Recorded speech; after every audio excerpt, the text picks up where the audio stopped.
A nation transfixed by controversy. Call it the tale of the tape. One of Hollywood's richest moguls, the owner of the LA Clippers, purportedly caught making racist comments during a conversation with his alleged ex-mistress. Now even President Obama is weighing in. Is this scandal the revenge of a former flame or something more sinister? Here's ABC's Ryan Smith. Yeah, it bothers me a lot that you want to broadcast that you're associating with black people. Today, those ugly words have gone viral. Donald Sterling, the married LA Clippers owner and real estate mogul, worth an estimated $1.9 billion, allegedly spoke them to his alleged former mistress, V. Stiviano, earlier this month after she posted a photo of herself and Hall of Famer Earvin Magic Johnson on Instagram. Don't put them on Instagram so the world has to see it, so they have to call me. And don't bring them into my games, okay? You could sleep with them, you could bring them in, you could do whatever you want. The little I ask you is not to promote it on that and not to bring them to my games. On Saturday, TMZ and Deadspin posted the recording that rocked the country. Do you know that you have a whole team that's black that plays for you? Do I know? I support them and give them food and clothes and cars and houses. Stiviano denies releasing the tapes, yet we know she's the defendant in a civil suit brought by Sterling's wife. Rochelle Sterling alleges that her husband used community property to buy Stiviano a Ferrari and 2 Bentleys. Sterling also allegedly gave Stiviano a $1.8 million apartment. Some have interpreted the conversation as leading, with her prompting Sterling's answers. But shouldn't we take a stand for what's wrong and be the change and the difference? I don't want to change the culture because I can't. It's too big. But you can change yourself. Can we talk to you for just a quick second? Today, TMZ claims Stiviano has 100 hours of Sterling recordings. She had no comment outside her home today as she dashed away from cameras. His wife, who he's been married to for over 50 years, released a statement Sunday saying, quote, "Our family is devastated by the racist comments made by my estranged husband."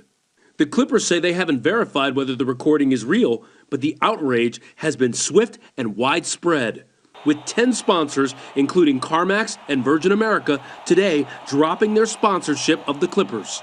It seems Sterling, who bought the Clippers in 1981 for $12 million, over the long term will be enormously valuable, has been sued by the Justice Department for racial discrimination over his alleged refusal to rent apartments to minorities. The case was settled for $2.7 million, the biggest ever obtained by the Justice Department in a housing discrimination case. In court documents, a former employee is quoted as saying, "When we went into the buildings, he, Sterling, said that blacks smelled and blacks stunk, and he wanted them out of his buildings." Sterling was also sued by Clippers former general manager and NBA legend Elgin Baylor, who accused Sterling of building a franchise with the, quote, "vision of a southern plantation type structure," and having a, quote, "pervasive and ongoing racist attitude."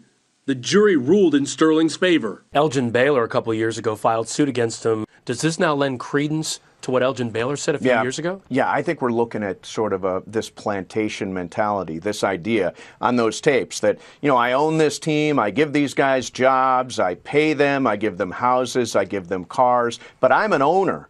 And so he sort of created this class of people. He's okay to smugly sit on the sidelines and look at the people that he collectively owns, but he doesn't really want to associate with them, and he doesn't want the people that he knows or is intimate with to be associated with African American people. The reaction has been overwhelming against Sterling, from former NBA greats like Magic Johnson.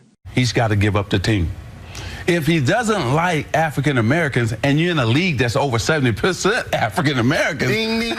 And Charles Barkley called for the NBA commissioner to suspend him on TNT's halftime report. You can't have this guy making statements like that. He has to suspend him and fine him immediately. We cannot have an NBA owner discriminating against a league that we're a black league. LeBron James, the NBA's biggest star, made his feelings crystal clear before Saturday's playoff game. It doesn't matter if you're black, white, Hispanic, or whatever the case may be.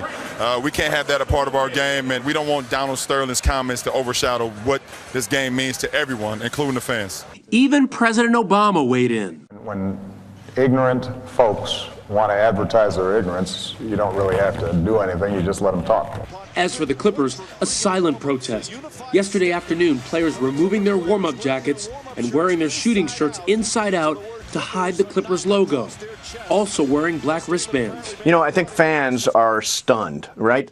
Clipper fans are thinking, hey, this is our first year that we can be relevant. They've got a chance to go to the championship, and now they have to deal with this cloud of controversy. As a sign of solidarity, the Miami Heat turned their warm-ups inside out before their game tonight versus the Charlotte Bobcats. And Sterling's own head coach, Doc Rivers, said earlier today that he believes that's Sterling's voice on the tapes and publicly blasted his comments. Yeah, I believe he said those things. I can't tell you how upset I am, our players are.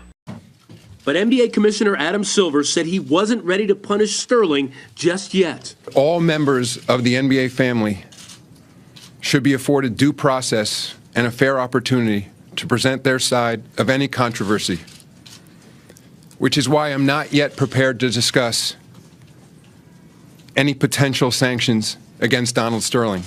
The league added in a statement today that, quote, the NBA will make an announcement Tuesday about its investigation of the Los Angeles Clippers owner, Donald Sterling. The Clippers president defended his embattled owner, saying, quote, Mr. Sterling is emphatic that what is reflected on that recording is not consistent with, nor does it reflect his views, beliefs, or feelings. He feels terrible that such sentiments are being attributed to him. Wherever the truth lies, these events put the billionaire NBA Owners Club in a highly unenviable position. He's an owner who appears, from all indications, to be a bigot. I see a long suspension, an indefinite suspension for Donald Sterling, and somehow the other owners, the other 29 owners who are in this very exclusive club, will find a way to get rid of him and say, this is bad, you are bad for business, if nothing else. I'm Ryan Smith for Nightline in Los Angeles.